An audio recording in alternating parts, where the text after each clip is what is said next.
Hello and welcome once again to Auspol Explained, your number one location on the internet for Auspol themed educational content. My name is David, your host as always, and today is an overview of the 2022 Australian federal election.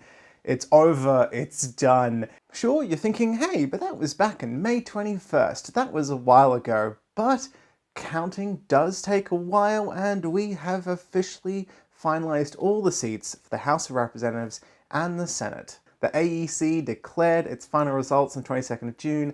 The writs of election have been returned to the Governor-General. It is all done. We did it. We survived. So I'm going to summarise the results, what it all means, a few interesting things that happened, and even my own personal thoughts. So, a brief overview. There are a lot of factors when it comes to an election as to whether or not someone votes for one way or another. Something that is deeply important to one voter may not be of interest to another. So there wasn't one thing that determined this election, there never is.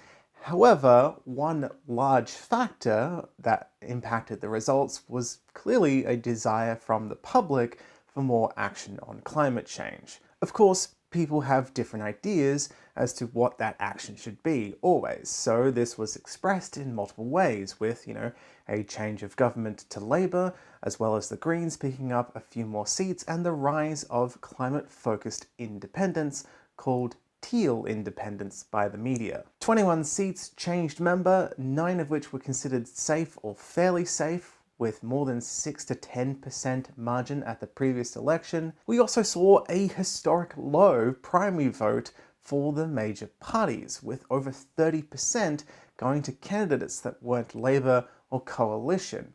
So how did that end up looking? Well, let's break it down into the two chambers, starting with the House of Representatives. All 151 seats were up for election. Labour got 77, which means they have a majority. 76 is the minimum you need to form government without support of a minor party or independent, because with everyone present, that's the minimum amount of votes you need to pass a bill.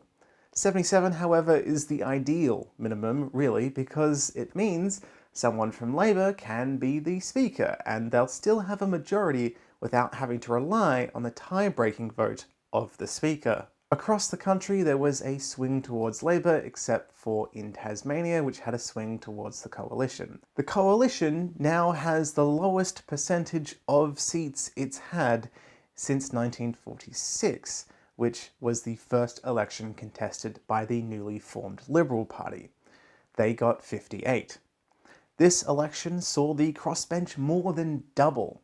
The crossbench is anyone outside of the major parties, so minor parties and independents. The crossbench is now 16, which is larger than it's been before. 10 of those seats are independents, most of which were won off the coalition. The Greens have gone from only 1 seat to 4, picking up 3 in Queensland, 2 of which are from the coalition and 1 from Labour. Only 2 Greens members have ever sat in the House of Representatives before. The other 2 seats left over are 1 for Rebecca Sharkey for Centre Alliance, who was re-elected, and the last one was for Katter's Australia Party, which is represented by the titular Bob Katter, who, by the way, fun fact, is what we call the Father of the Parliament, because he is the longest currently serving member. He's been in federal parliament since 1993 and will soon celebrate 30 years of representing Kennedy. So have a beer at the pub. Katter, if you drink, I don't know if you do. One Nation had more votes overall than last election, but didn't win any seats in this chamber.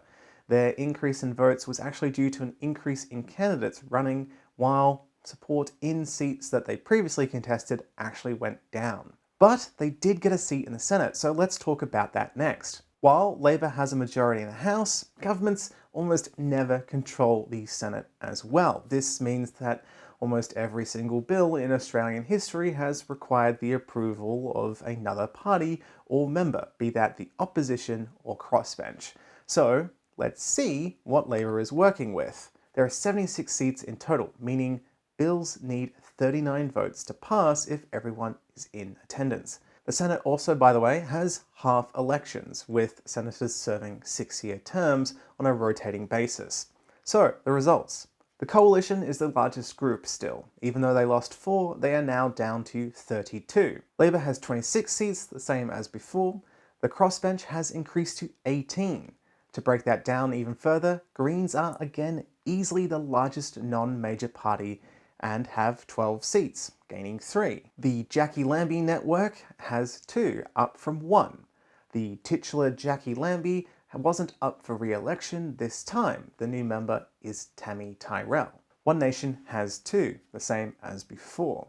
Pauline Hanson, who was the only senator up for re-election that got elected, kept her seat despite initial projections that she would lose. To be fair, it was quite close, and for a while she was competing with legalized cannabis until they were excluded near the very end of the preference count. There is one independent, David Pocock, from the ACT. And finally, one United Australia Party member, Ralph Babbitt. Now, a quick note on how the Senate works. In a normal election, there are 6 seats for each state and 2 for the ACT and Northern Territory. To get elected, there's a quota to reach. However, because it's possible that preferences don't end up providing all 6 people with a full quota, the most popular people left over when there's an empty slot are the ones who get elected. Pauline Hanson came very close. So ideally what you want is like 1 for a quota. She got 0.99. Ralph Babbitt for the UAP was less successful, but still elected with 0.83 out of 1 quotas. Hence why Pauline Hanson and Babbitt were one of the last people announced around the country to have won, because it took so long to exclude everyone else to see how popular they would be. So, what does this mean for passing bills? Looking at the numbers, basically this means if Labour gets the support of the Coalition, then they can easily pass a bill. Alternatively, Labour can get the support of the Greens and then just one other member to pass a bill. That one member could be David Pocock, or either of the Jackie Lambie network senators. One Nation and the UAP may vote in favour of a Labour bill, someone from the Coalition might cross the floor, but this is less likely to happen. So, what can we take away from these results, and what are my final thoughts? Well, my final thoughts are, how do you feel about it? How you feel is the most important thing for you. Whether you are happy or disappointed at these results, it is entirely up to you and how you feel and what matters to you, and it is your democratic right to update and express at the next election how you want to change or keep the results intact. That feels like a cop-out. No, I do actually have one key takeaway from this, and I hope that everyone, regardless of who you voted for, understands that this actually demonstrates why people shouldn't be cynical about politics. Many people feel disengaged because they think voting only ever amounts to a back and forth between Labour and the Coalition. Or even if they vote for one of the major parties, they feel discouraged by living in a safe seat of the one that they don't support instead. We haven't dropped the two-party system, but it has demonstrated that seats can go to other directions other than back and forth. And also, safe seats were flipped, whether that was to Labour or the crossbench. Marginal seats, like Cowan in Western Australia, became safe, while Moore, a long-term safe Liberal seat, also in WA, was kept by the Liberals, but narrowly won by only just 0.7%. This just goes to show you that no seat is guaranteed, and if enough people want to change a safe seat that's been held by a single party for decades, it's possible, in any direction, whether that's to change it from the Coalition to Labour, from Labour to the Coalition, or just a different direction entirely. It's also important to remember that everyone who is in Parliament can introduce a bill, put forward amendments, be part of the debate, and represent the diverse opinions of the people who voted them in. And at the next election, you get to critically examine the performance of those members of parliament and decide how you would like to vote, whether it's the same way or differently. That's the great thing about your democratic right to vote. And maybe at the next election, enough people will agree with you to have the person that you want to vote for be elected.